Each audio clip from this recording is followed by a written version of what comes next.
আমাদের অনেকগুলি জায়গায় রাস্তাঘাটের অবস্থা বেহাল, সড়ক দুর্ঘটনা ঘটে। এই সমস্ত রাস্তাঘাটের কারণে মানুষ গন্তব্যে পুষতে পারে না, সময়মতো পুষতে পারে না।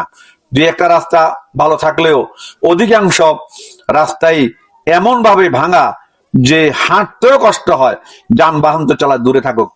অতীতে এই সমস্ত রাস্তাঘাট হয়েছে, রাস্তাঘাটের উন্নয়নমূলক কর্মকাণ্ডের টাকা যারা টেন্ডার নিয়েছেন এবং যারা টেন্ডার দিয়েছেন, যারা রাজনৈতিক নেতাদের সামসারা বিভিন্ন সেক্টরে অর্থ কামাই করেছে এই সমস্ত পথঘাট থেকে, রাস্তাঘাট থেকে।